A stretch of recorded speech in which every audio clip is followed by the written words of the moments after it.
Scene 1.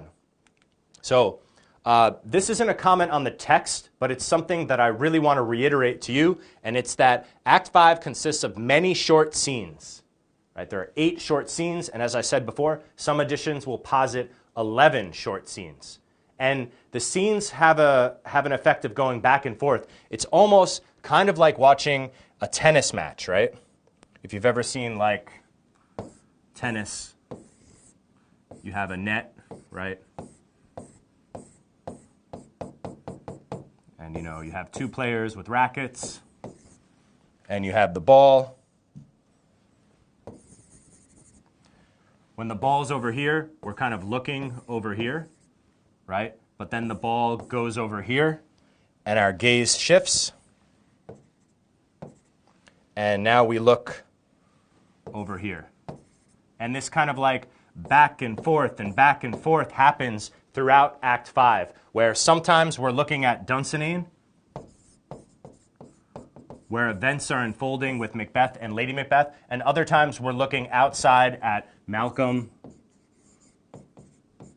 and the rebel forces who are approaching Dunsinane. And when those 2 sides meet together, that's where the play arrives at its tragic conclusion and the resolution of the play. Okay, so very important to be aware of the pacing and the quick action and the cutting from one scene to the next that happens in Act 5. It's a really important part of making the play entertaining and generating tension in the audience. Another comment we need to make is about Lady Macbeth. And we mentioned this earlier, but Lady Macbeth is a ferocious tigress of a woman in the beginning of the play. She's able to really convince her strong general husband to kill Duncan. She seems very steely in her nerves and unshaken. When Macbeth is suffering mentally from all of the crimes that he's committed, she still seems to maintain her composure. However, by this point in the play, she is completely undone by all of the crimes. She's sleepwalking. And while she's sleepwalking, she speaks out loud about her crimes, right? The doctor comments, infected minds to their deaf pillows will discharge their secrets, right? So her mind is infected in the sense that she's now suffering from a mental illness. And she's discharging or really saying her secrets to her deaf pillows, right? In other words, while she's sleeping. And the doctor's comment is interesting for a number of reasons, but what I want to focus on is that the doctor is a sane, reasonable, good person. And the doctor kind of represents our point of view on the events that are unfolding at Dunsinane. Dunsinane is becoming really, really, really crazy. Macbeth, as we're going to see, is putting on his armor and wearing it, ready for battle. He's excessively overconfident due to the prophecies he's received in Act 4. Lady Macbeth is going crazy. She's sleepwalking and telling all her secrets about the murder out loud for everyone to hear. And there's generally this atmosphere of chaos. And in the middle of all of this chaos is the doctor who's looking around and saying, wow, things are really crazy here.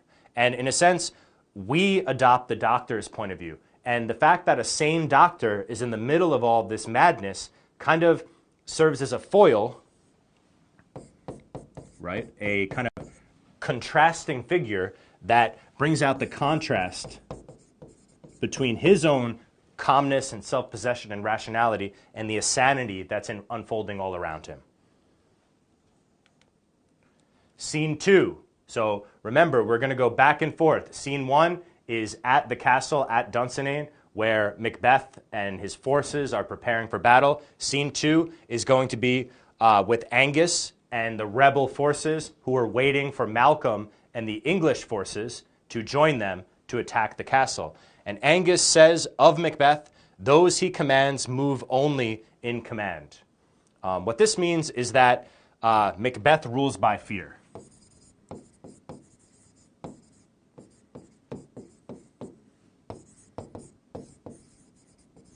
Right? The soldiers who follow him are not inspired. And this creates a contrast between Macbeth and his forces and Macduff and Malcolm and their forces. Macbeth is motivated by ambition and self-preservation and overconfidence. And the soldiers that he commands are really only obeying his command because he's the king and they're afraid of him. They know that they'll die if they don't follow his orders. Whereas Malcolm rules by a sense of justice. Everyone sees him as the rightful king.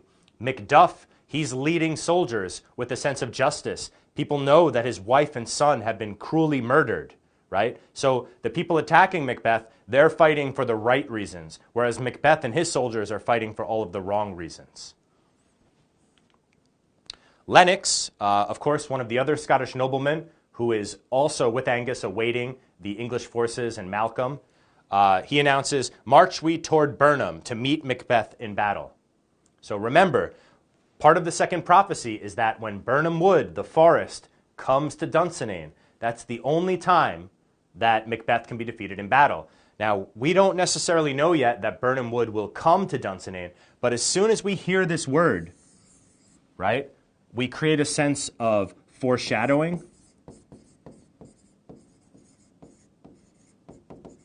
right? In other words, indicating or predicting what is to happen, and suspense. Because the audience starts thinking, uh-oh, they're going to Burnham. Does this mean that the prophecy will be fulfilled? Does this mean that Burnham Wood will move to Dunsinane and Macbeth will be defeated? So again, we're in the falling action. We're kind of approaching the tragic conclusion, but still Shakespeare is building tension masterfully through foreshadowing, through suspense, right? And this is part of what makes Act 5 so engaging and such good entertainment, again, even 400 years after it's written. Scene 3.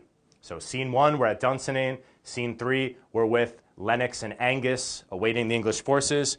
With scene 3, we're back at Dunsinane, and Macbeth is saying out loud, "Till Burnham Wood remove to Dunsinane, I cannot taint with fear."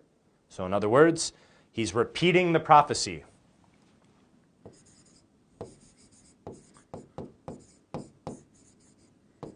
He maintains his confidence in the prophecy. And remember, what does Hecate, the goddess of witchcraft, say? She says that mortals or men's chiefest fear is their security or their overconfidence. So in a sense, Macbeth has become a part of the prophecy. He is rehearsing and performing what the witches prophesy about him. He's remaining overconfident. And we, the audience, again, there's a sense of dramatic irony because we, the audience, know that Lennox and Angus just commanded their troops to march towards Burnham Wood.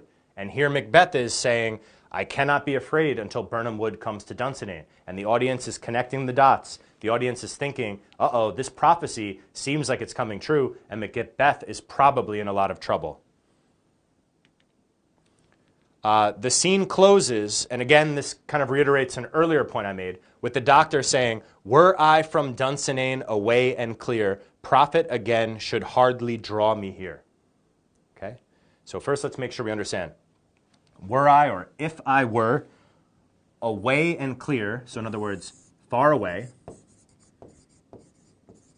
from Dunsinane, right? From the scene where Macbeth and Lady Macbeth await the siege from Malcolm and Lennox and Angus and Macduff and the rebel forces. If I were far away, profit again should hardly draw me here. In other words, profit, the opportunity to make money or to benefit, would not draw him to Dunsinane, right? Basically, he's wishing he were far away. Two things to mention. First of all, again, the doctor is the voice of reason. And he's the only reasonable voice in this sea of madness that's unfolding during Act 5. Second thing to mention is that Shakespeare, again, is using a couplet, right? Two lines that end with rhyming words to kind of draw the audience's attention and the reader's attention to this important point that the doctor's making. Okay? So we start with Dunsinane, we go to outside the rebel forces, we go back to Dunsinane, and now we're back outside with the rebel forces. It's like a tennis match, and we're watching the castle, the rebels, the castle, the rebels, and it goes very quickly, building our tension and our anticipation of the denouement, or the tragic resolution of the play. So in this very, very short scene, the soldiers cut down branches from the trees in Birnam Wood to shadow their numbers, right? What are they doing? This is camouflage, right? They're hiding themselves behind with the branches from the trees. And we know, again, dramatic irony, what the characters don't, that they are fulfilling the prophecy. These soldiers have no idea that they're fulfilling the prophecy. They just think that they're camouflaging themselves. Macbeth has no idea that Birnam Wood is, in a sense, literally moving to Dunsinane, and hence, one more part of the prophecy is being fulfilled, and he can expect for trouble to come. Scene 5, we shift from the rebel forces to Macbeth again. This is the moment in the play that we're going to examine when we interpret the monologue. Macbeth learns that his wife dies, and he comments on the meaninglessness of life. At this point, there's an important question we have to ask ourselves. Does Macbeth still believe the prophecy?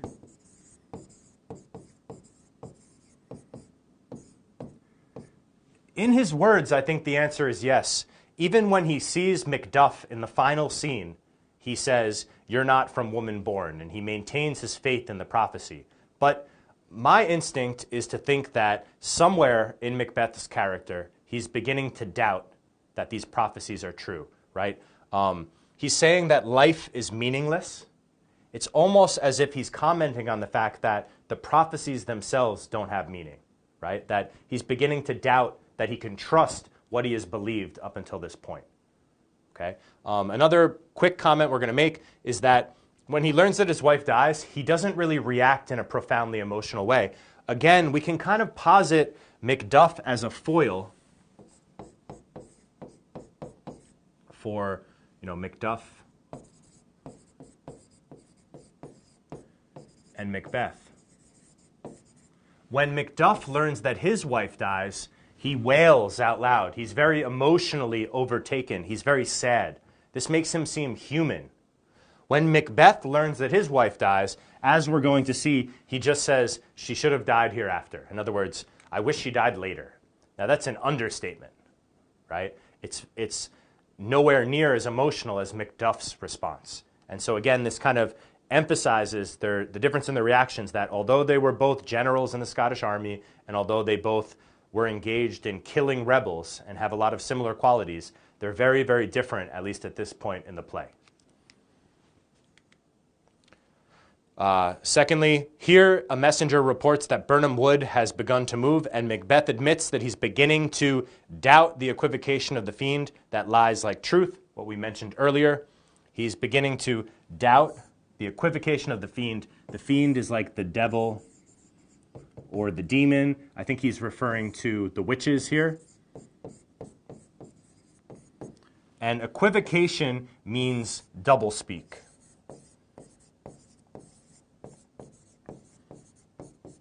To equivocate means to speak equal meanings with one voice, right? Equa, equal, VOC, voice, right? Interesting as well that the people who plotted to kill King James of England in the gunpowder plot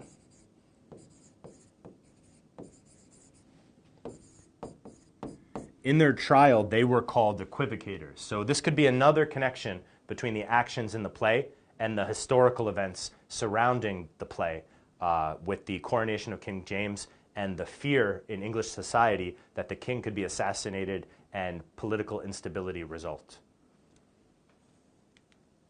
Scene 6. Scene 6 is the shortest in the play, and this is basically, we're back with the rebels again. The rebels and Malcolm have been united now, and Malcolm gives the order to attack, right? And he says, "Cast down the boughs, the branches from Birnam Wood, and attack."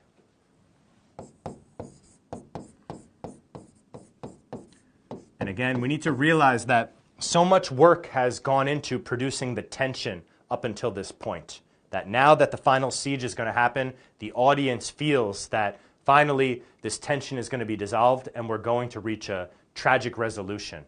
And another important point that I want to bring out is that we know that Macbeth is a bad person. We know that in a sense he's a villain, but he's still the protagonist, right? So something interesting about protagonists is that a protagonist is the character who is engaged in the central conflict and the character who the audience identifies with. But the protagonist is not always a good person. Sometimes he's more of a villain than a hero. And indeed, Macbeth kills his friend. He kills the king. He orders the death of women and children. He's making all these soldiers go into battle for no reason. He's consulting with witches who seem to represent evil. He's definitely a bad guy. But we have no choice but to identify with him as a function of the literary drama. And this is why we might call Macbeth an anti-hero. So the audience here is a little bit conflicted. On the one hand, we want Macduff and Malcolm to assert justice and to end Macbeth. But on the other hand, by virtue of the fact that he's the protagonist, part of us still hopes that he succeeds. Not because we think he's a good guy, but simply because he fills the literary role of the protagonist in this scene.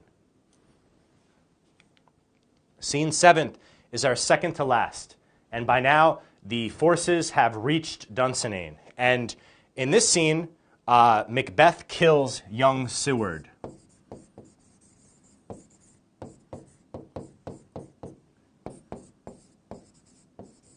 As we noted in our synopsis. And young Seward is the son of an English general. So now Macbeth has killed the son of Macduff, a Scottish general. He tried to kill Fleance, the son of Banquo, a Scottish general, and he's just killed young Seward, the son of an English general. So again, we see things doubling again and again and again, and events kind of repeating themselves. And as we're going to see, this is the last person Macbeth kills before he's killed in battle. Okay? And one point I want to make again that relates to staging and dramatic tension.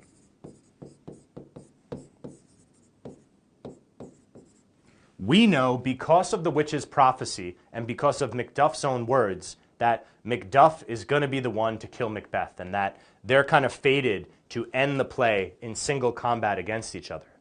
And right after Macbeth kills young Seward, he's on the stage. If we imagine that this is the Elizabethan stage, right?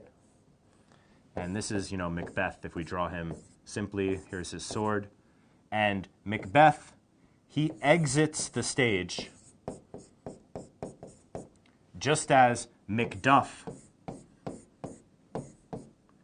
enters the stage. So we know that Macduff is looking for Macbeth, and just at the moment that Macbeth steps off stage, out of view of the audience, Macduff enters the stage in the second to last scene. And really, I think that this counts as masterful staging on the part of Shakespeare, because it really builds up tension and teases the audience before the final denouement and death of Macbeth. Okay, so scene 8 is the final scene of Act 5 and the final scene of Macbeth, where we see the tragic conclusion realized. Macbeth, in this scene, he is already beginning to think that the prophecy maybe isn't going to hold true, but he's still behaving confidently and bravely, but he's doing it in an evil way where he's threatening to hurt many people. So he's starting to think that maybe he's going to lose, because he says, "Why should I die on my own sword?" To die on your own sword means to commit suicide. Right? And he says, he calls this the Roman way. Right? And Shakespeare, as the author of Antony and Cleopatra and Julius Caesar, he would have been very familiar with Roman history and Roman culture. And Roman soldiers and officers and politicians, in a situation where they were dishonored and going to lose, they maybe had a history of killing themselves. But Macbeth refuses to do this. He says, "I'm not going to die the Roman way. The gashes do better upon others." The gashes here are the wounds the cuts. So he's basically saying that if I'm going to lose, I'm going to go down killing my enemies. Right? So we see this image of a ferocious Macbeth. He's not afraid, even if he's no longer 100% confident he's going to win. And Macbeth declares that he bears a charmed life. So he meets Macduff in single combat and the final scene of battle, and he says, I bear a charmed life which must not yield to one of woman born. He's repeating this other aspect of the prophecy that, no man born of woman can harm Macbeth. However, as we mentioned before, Macduff reveals that he wasn't born of a woman, but he was ripped from a woman's womb, meaning that he was surgically delivered by doctors, not born naturally, which means that, according to the logic of the play, he was not born of a woman and therefore is able to kill Macbeth. And with that, he slays Macbeth. So our tragic hero, Macbeth, is dead. And in the final action, Macduff takes Macbeth's head, which he cuts off, and he greets Malcolm with the usurper's cursed head. And remember, the usurper is Macbeth. A usurper is someone who steals the rightful throne, who steals the role of king. And indeed, that's what Macbeth did when he killed Duncan. And Malcolm is hailed by all of the Scottish nobility as the rightful king, and order, seemingly, is restored. One note that I want to make here that I think is really important is that we need to ask ourselves, is this going to happen again? Because remember, the play begins exactly as it ends. The traitor has been killed, the rightful king is restored, or in the case of Duncan, the threat to his rightful kingship is removed, and the general who kills the traitor is honored, right? Here it's Macduff, but in Act 1, it's Macbeth. So this begs the question, is Macduff going to become an evil tyrant like Macbeth? Is Macduff going to become ambitious and tempted to kill Malcolm and to resume the circle all over again? Right? And I think the play, although it seems to end by resolving the conflict, it also plants the seeds of a new conflict.